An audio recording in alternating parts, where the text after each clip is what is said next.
Madam President. The Senator from North Carolina. Thank you, Madam President. I want to thank my friend and colleague from Mississippi for her comments on this subject. I'm down here on the floor to also talk about the crisis at the border, the humanitarian crisis, the homeland security crisis, and a crisis that is resulting in cartels making $800 million a year in human trafficking. I joined a bipartisan delegation 2 weeks ago. We visited the border. It was a very productive, it was one of the first bipartisan delegations in quite some time. The reason that was important is if you go down there with a partisan delegation, then you're only going to actually talk about one side of the issue. If you go down there with a bipartisan delegation, you can talk about what do we need to do on a bipartisan basis to solve the crisis at the border. Now, I want to start where Senator Hyde-Smith finished, the humanitarian crisis. I'm one of the members that's been trying to negotiate a bipartisan immigration reform bill that has border security and asylum reform in it. And I had a lot of my staff ask me, why would you do that? You know it's going to be unpopular.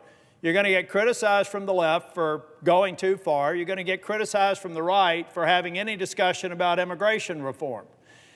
I've been down to the border several times, and I told my staff, it's hard for me to forget border security telling me that they just transported an 11-year-old girl who had been repeatedly raped, so much so she had screamed so long she couldn't even speak anymore before she crossed the border. I told them I can't forget going down the Rio Grande River and seeing a corpse taking out of the river real time while I was down there. It wasn't staged because it's happening repeatedly every year. When you hear stories of truckloads of people being bussed across the border, 53 of them dying through suffocation and heat exposure on American soil, I can't forget that. That's a humanitarian crisis that's got to be solved. Then I go to the border last week, and I started the Rio Grande sector, and then I went over to the Yuma sector. At night, at the Rio Grande sector, we saw 2 Chinese nationals who had been apprehended. Chinese nationals pay on an average of about $35,000 to cross the border. In many cases, they don't have the money to do it. They have somebody invest in them. And then they become indentured servants in the United States to pay off that debt. You have people paying $5,000, $6,000, $10,000 that have an expectation from the cartel that they've got a debt to be repaid. That may be an honest job that they could get, or that could be an illegal activity that helps the cartels. Now we go over to the Yuma sector. The Yuma sector is in western Arizona. There's a section of border there that hasn't been completed. It's about 7 miles wide. But the most important part of that 7 miles is about a 12-foot gate. 3 years ago, 8,000 people crossed through that gate. 2 years ago, 200,000 people crossed through that same 12-foot gate. And over the last 12 months, 300,000 people have. 5,000 of them were Russian nationals. Another 5,000 were Chinese nationals. Look, I understand why people want to get out of Russia. And I understand why people want to get out of China. What I don't understand is why on earth, in transit to that border, that dangerous crossing that you're paying tens of thousands of dollars to a cartel, a transnational criminal organization, why on earth wouldn't you stop in a nation that is safe? The first safe country that you can get to out of the country that you're trying to flee from. That's how international asylum treaties work. You get out of the dangerous country, you go to a country that has international agreements on asylum, you claim asylum. And then you may even want to seek asylum in the United States. We had reports in the Yuma sector of people who are flying into Mexicali, flying in, not making the trek as many people think, the caravans coming from Central America through Mexico, flying into Mexicali with suitcases and bags and taking a cab to the border, making sure their toll is paid, and then crossing the border. There's no way on earth that people coming from many of these nations could not have sought asylum somewhere closer to home and then give us a chance for orderly entry. In total, it's estimated that the transnational criminal organizations, the cartels, are being paid almost $800 million a year.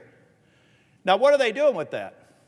If you go down to the border, particularly if you go down there around midnight, they play the same play every night, 7 days a week, 365 days a year. They will take innocent people who are going to come across the border, and they tell them, once you get across the border, present yourself to a Border Patrol agent, and you will be processed, which is exactly what happens. And under the Biden administration, you're likely to be released within a few days or not more than about a week. The disturbing trend is the one that Senator Hyde-Smith talked about.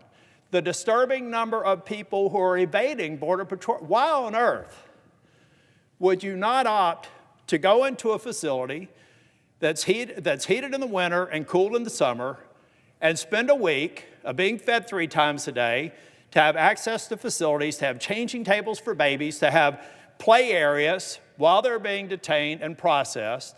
Why on earth would you avoid all of that and take the dangerous step of evading detection? Unless, at least for some of them, there's a nefarious purpose.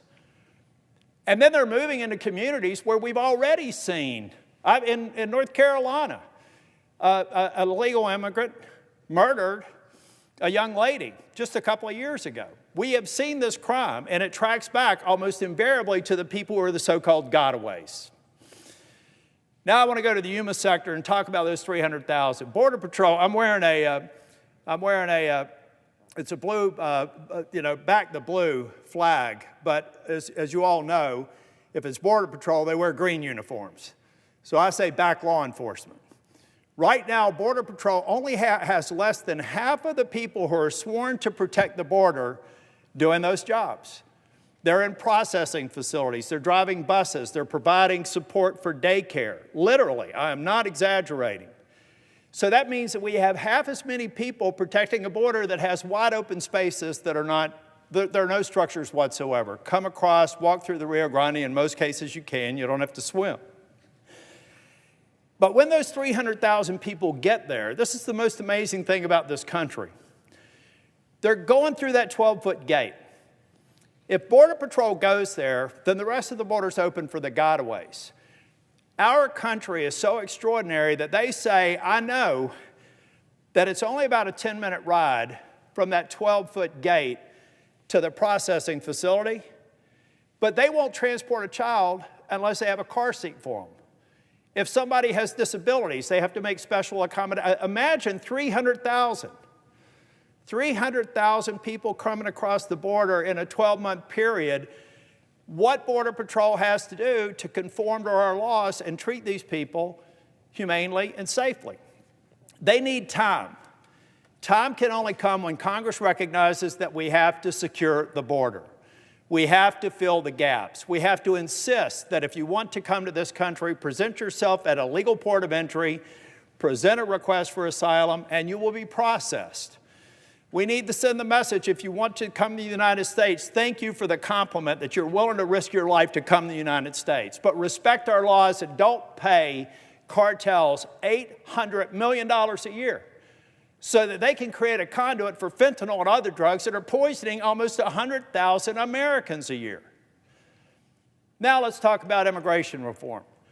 I think that one of the ways that we can provide a future flow, a downward pressure on future flow, is to simply say to people who want to respect our laws and apply for citizenship, for work visas, or other forms of being in this country legally, we need to actually fix the immigration laws that we have on the books to do that. If we do that, I'm not going to have to worry about those memories of that little girl. I'm not going to have to worry about the corpses that we're picking up in Texas and Arizona and New Mexico. I believe we'll have fewer people dying from fentanyl because less of it will come here.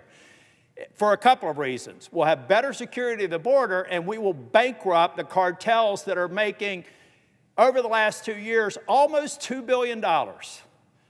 We need people in Congress to recognize that a bipartisan solution is possible. We have a crisis at the border that needs to be solved. And we have to have an administration that spends more than 4 hours in 2 years at